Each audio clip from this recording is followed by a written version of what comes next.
계속. 네. 네. 또 다른 뭐 SNS 있나요? 또 다른 내용들 있나요? 사진? 그 조요토미 히데요시라고도 하고 하더라고요. 참 우리 네티즌들이 정말 센스가 뛰어난 것 그런 걸 또 같습니다. 어떻게 저렇게 다 찾아가지고 네, 그러니까요. 하시는지 진짜 대단하십니다. 네, 맞습니다. 그런데 이번 내란 사태 또 보면서 느낀 게 이재명 후보에게는 이렇게 엄격하게 죽이려고 사법살인을 하려고 들면서 윤석열에는 어떻게 그렇게 또 너그러운지 지금 윤석열은 계산책 시키면서 밖에 마음껏 돌아다니고 있는 거 아니겠습니까? 근데 이거 어떻게 재구속해야 되지 않겠습니까? 지금 윤석열 그리고 내란 공모자들 네네. 사법부가 사실상 이런 비공개 재판을 하고 있고 윤석열은 뭐 정말 또 희대의 판결을 했죠. 네. 이 일이 아니라 시간으로 계산해서 구속 취소를 그쵸. 한 그 지기현 판사 네. 정말 듣도 보도 못한 이런 판결을 했고 또 뭐 지하 통로로 들어가서 이 그렇죠. 언론들의 포토라인 뭐 그걸 이런 이제 거치지 않고 국민들의 피하게 알 해준. 권리를 방해하고 네. 처음에는 아예 재판정도 공개하지 않고 비공개했고. 네. 지금은 이제 뒤늦게 공개를 했지만 그리고 또 김용현이라든지 지금 내란 공범들 네. 재판받고 있는 거 우리가 지금 전혀 뭐 모르고 언제 있죠. 열고 있는지도 다 모르잖아요. 완전히 비공개예요. 비공개로 해서 국민들이 이 내란 사건에 대해서 알 권리를 침해하고 음. 이 국민들의 분노를 사법부가 아예 그들의 피고인들의 입장에서 차단해주는 이 사법 방탄 이런 특혜를 주고 있어요. 음. 그래서 정말 희대의 특혜를 사법 방탄 특혜를 주고 있는데 반면에 우리 이재명 후보에게도 특권을 주고는 있죠. 희대의 신속한 판결. 아이고 그렇죠. 네, 희대의 신속한 판결. 이 그동안 네. 이런 진짜 듣도 보도 못한 못한 진짜. 정말 대법원에 가서 9일 만에 이 2심에서 무죄 난 사건을 유죄 취지로 돌려보내는 네. 이런 거는 일단 그 내용 타당 여부를 떠나서 이렇게 대선 한가운데에서 그렇게 신속하게 파기환송을 해가지고 다시 재항고를 대선 기간 내에 반드시 끝내겠다는 네. 이런 의지를 보이는 이런 사법부의 유독 이재명 후보에게만 제공하는 이런 신속 재판의 특권. 네. 정말 너무 정말 이 두 문제가 가지가 극명하게 비교가 됩니다. 이걸 누가 사법부가 공정하다고 할 것이며 정의의 여신이 작동한다고 그렇게 얘기를 하겠습니까? 그리고 지금 수많은 국민들이 대법원에 이 상고심이 올라가면 억울한 사람, 빨리 재판받고 싶은 사람, 빨리 우리 재산권 침해 해결해 주세요. 뭐 이런 수많은 국민들이 재판이 1년이고 2년이고 시간이 많이 이렇게 걸리는 네. 이런 게 비일비재하잖아요. 네. 그러니까 대법원은 맨날 그렇게 얘기하잖아요. 우리가 너무 일이 많다. 네. 그런 얘기를 하는데 이참에 그래서 우리가 대법관들의 수건 사업을 해결해 줘야 되겠다. 아, 사람을 좀 그래서 늘려 드리겠다. 대법관을 그냥 증원시켜 엄청나게 드리겠다. 많이 늘려서 이 대법관들의 이 경로, 네. 노동 강도를 좀 줄여주는 이런 걸 해서 온 국민들이 이렇게 신속한 재판을 받을 수 있는 그렇죠. 특권을 누릴 수 있도록 해줘야겠다. 해드리겠다. 네. 이런 이제 결심을 하게 됩니다. 정말 조이대가 어떤 사법 개혁의 불을 당기는 것 같습니다. 맞습니다. 어떻게 이제 사법부가 얼마나 이제 문제가 많은지를 그대로 보여주고 있는 것 같아요.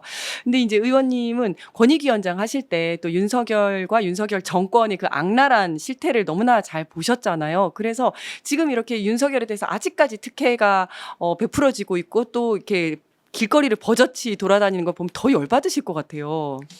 제가 윤석열 정권이 들어서자마자 거의 제일 처음 윤석열과 그 일당들의 네. 탄압을 온몸으로 받은 그렇죠. 사람이잖아요. 그래서 그때 정말 공포스럽기도 하고 그런 권력자들의 이 딱 표적을 삼아가지고 탄압을 하는 게 얼마나 무서운 일인지 체감을 했습니다. 그리고 그것을 이겨내면서 제가 이제 결심한 그런 게 있었어요. 반드시 이 무도한 정권에 대해서 제가 맞은 이 윤석열 정권의 화살, 온몸에 꽂힌 그 화살을 빼서 저들에게 불화살로 돌려주겠다. 그런 걸 이제 제가 뭐 여러 장소에서 얘기를 했고요. 실제로 이제 제가 국회에 들어오면서 윤석열 정권에 대해서 가장 앞장서서 최전선에서 불화살을 쏘기 네. 시작했죠. 그래서 계속 불화살을 쏘다 보니 이제 드디어 윤석열과 그 일당들이 지금 이제 몰락하기 그렇죠. 시작하는데요. 정말 무도하고 네. 사실 법도 없고 법치도 없고 공정도 없고 상식도 없고 이런 정권 정말 처음 봅니다. 맞습니다. 너무나 염치가 없고 네. 고아무치하고 염치가 없습니다, 예, 정말. 그래서 그 대가를 치르고 있다 이렇게 네. 생각합니다. 아니 이 와중에 국힘은 반성할 생각은 하지 않고 뻔뻔하게 후보를 낸 것도 부족해서 굉장히 비민주적인 방식으로 또 단일화를 하겠다고 대환장 파티를 하고 있는데 지금 보고 있으면 참 코미디도 이런 코미디가 없어요. 자, 패러디 사진 하나 볼까요? 아이고, 네, 네. 지금 이제 캐치 문 이렇게 문은 뭐죠? 캐치 문 캐치 김문수, 네, 네. 김문수. 네, 저 위에 보면 따라잡을 수 없는 후보 김문수, 버려진 사기꾼 한덕수, KTX 타고 글을 쫓는 국민의힘 권영세, 권성동 아주 그냥 대환장 파티입니다. 단일화 할 수 있을까요? 코미디도 이런 코미디가 없고요. 사실 김문수 입장에서는 국민의힘에서 정말 어렵게 그또 아마 3억인가요?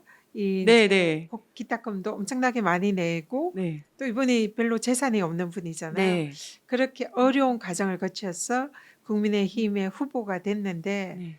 당일날 이제 단일화 어떻게 하겠습니까? 그리고 그렇죠. 너무 기분 나쁠 것 얼마나 같아. 기분이 나쁘겠어요. 네. 그래서 그날 이제 느낌은 단일화가 쉽지 않겠구나. 네. 그래서 국민의힘 후보로 된 상황에서는 저 김문수 후보가 사실상 당무에 대한 모든 권한을 갖습니다. 우리 네. 당도 그렇지만 네. 그래서 김문수 입장에서는 지금 후보 등록일만 무사히 넘기면 기호 2번은 따놓은 당상이고 네. 그러면은 나중에 한덕수와 그때 이후에 단일화 하더라도 자신으로 단일화될 것이다 이런 확신이 있을 거 아닙니까? 그래서 최대한 시간을 끄는 게 김문수 후보 입장에서 너무나 당연하고요. 네. 근데 왜 저렇게 당 밖에 있는 이 용병 네. 한덕수에 대해서 국민의힘 지도부가 저렇게 목을 맬까? 네. 어떻게든 단일화를 시켜서 사실상 한덕수에게 갖다 바치자라는 게 그렇죠.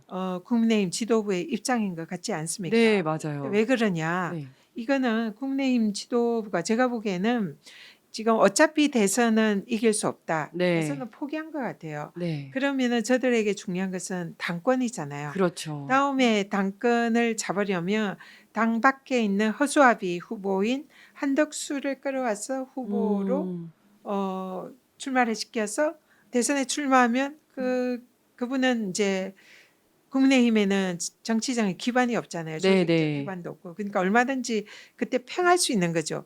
그리고 지금 국내 지도부들이 다시 당권을 잡을 수 있다. 이런 계산이 아닌가라는 생각이 듭니다. 그 뒤에 있는 당권을 노리고 지금은 그래야지 그러니까 대선이 아니라 당권을 당권을 노리는 노리고. 저들만의 사실상 수싸움 하고 있는 거네요, 지금. 마이너리그인 네. 거죠. 네. 그래야지 당권이 있어야지 다음번에 또 공천을 받을 수가 있으니까.